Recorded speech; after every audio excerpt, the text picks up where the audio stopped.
Taron Johnson now kind of assuming more of a leadership role, talked about his leadership and how he's putting an emphasis on that. He knows that his actions, his words carry some more weight now given his position with the team. And then what I thought was interesting is he mentioned, and maybe he didn't say necessarily that Bobby Babich was going to call defensive plays on game day, but he was talking about Babich calling the defense. And he said those words in his press conference. So what do you make of kind of Taron Johnson's talk and how McDermott discussed the play calling, between him and Babich? And do you think there's a chance that McDermott does delegate to Babich with defensive play calling?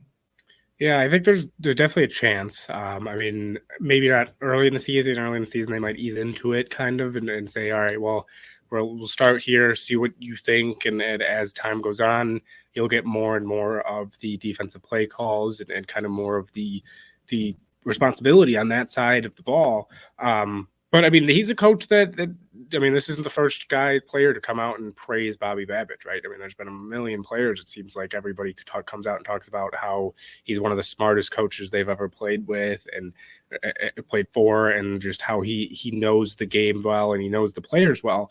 But it's something that I think they've seen coming, and they've kind of hinted at it for a little bit of time, that Babich his role will expand more and more as he becomes more familiar with the defense and McDermott and the players now new players are coming in. So maybe that plays a factor as well, of now that there's new players coming in, Babich will now have more of a say in how they're going to use them. Whereas when you had Poyer, Hyde, Trey White, I know Trey White necessarily missed a lot of time with injury, but just those guys in general, they played a certain way under McDermott. That's how it was for a while. That's how the defense ran. Now that you got Cole Bishop coming in, you got Mike Edwards, you got Taylor Rapp now coming back with an expanded role. You could see that defense, like we said, change a little bit and Babich get more of a say. But I do want to touch on even Taron Johnson kind of becoming more of a leader as well. It's cool to see as well. I just want to touch on that about how, like I said, you got Micah Hyde leaving, who knows might come back. You got Jordan Poyer leaving. Trey White's now out the door. Matt Milano's probably not in the building as much right now because he's still rehabbing, or he's not around the guys as much because he's rehabbing. And then you got a lot of younger guys still around there. Obviously, you still have Von Miller, but you're going to need those guys to step up and be leaders, right? I mean, that whether it's Rasul Douglas, Von Miller, like I said, Matt Milano when he comes back, who already was a very good leader before the injury, at Oliver. But Taron Johnson's also been a guy who's been here for a while. He knows the system. He knows Sean McDermott, and he's been one of the best at his position for a few years now. So it's nice to see him kind of become more vocal and say, hey, I not necessarily wasn't a leader beforehand, but now I need to be even more of a leader. I need to be more vocal with all these young guys coming in. So it's kind of a cool little mix to see Taron Johnson take on that leadership role, and see also Babich now kind of coming up with it, and Babich getting more and more responsibility as it goes on. So yeah, I think at the end of the day with Babich, though, I don't think he'll start the season calling defensive play calls. Maybe it will be a McDermott at the end of the day calls it, but he'll always, say, hey, what do you think? What do you think? What do you think? And then, like we said, as time goes on and Babich gets more of a feel, it will kind of go over to Babich. So I'm excited to see how they handle it. But yeah, I don't think early on it will be. I think it will be McDermott for the first few weeks at least.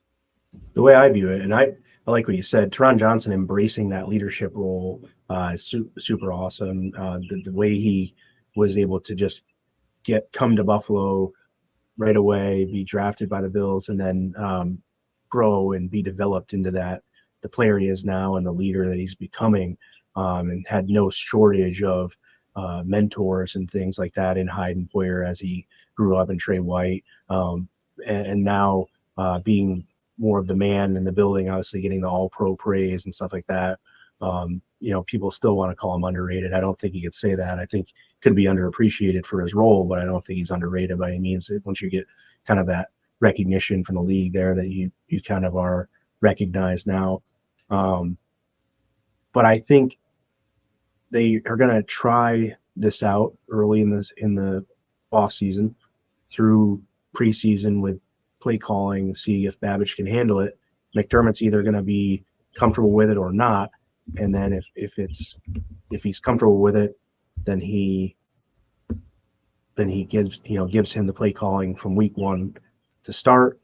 I'm not necessarily saying I see that happening. I kind of don't, but I think it's like if McDermott's not comfortable to give Babbage the thing week one, then I think it's all you have to wait basically probably until the bye week to make that change to where, okay, now I think through the first 12 weeks you've had it, firsthand. I think he's seen it, all throughout last season as well. But now you've had a closer hand in it.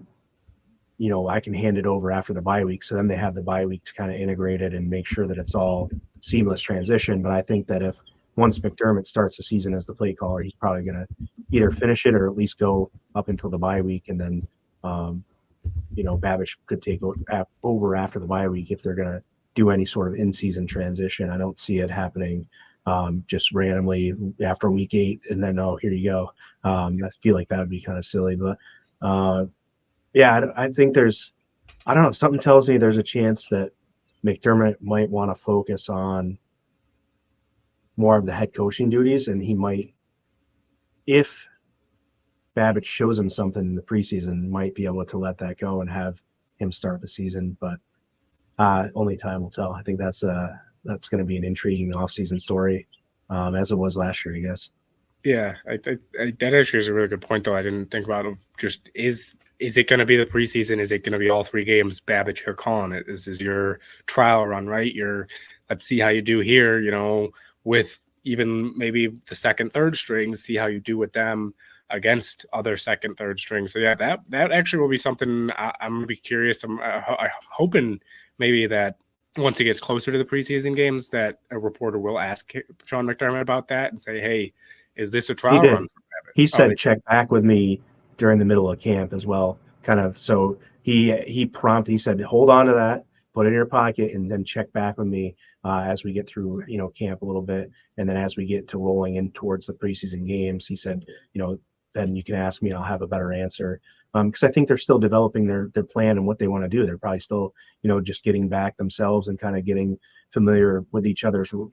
Babbage is still getting familiar with his new role, and really trying to probably understand how much he can load onto his plate as well, and where he's comfortable as well. So you're not just you're gonna ease him into that and make sure you're setting him up for success. And I think that's one of Sean McDermott's strengths is setting guys up in the organization for success. And so I trust whatever plan they do end up coming up with. I kind of trust that going forward, because it seems like that's one of his strengths is to put guys in position to succeed instead of setting them up for failure, in my opinion. Yeah, so I will say it's also last quick thing on Babbage. It is awesome though if anybody hasn't, just go look up Bobby Babbage interviews. He is one of like I said, the players say it all the time about how he's one of the smartest coaches they've ever played for. But even just listening to him in press conferences from last year, this year, whatever year it is, you can tell that this guy knows the game, right? And it's awesome to see. You get to see it with a lot of the coaches here that they show how smart they are, but Babbage just for some reason puts it into a different perspective. I think for non NFL level football thinkers, that it kind of gives you a little bit of a different perspective. So if anybody hasn't, I do suggest going listening to watching Bobby Babbage's interviews, because he is it shows in his interviews how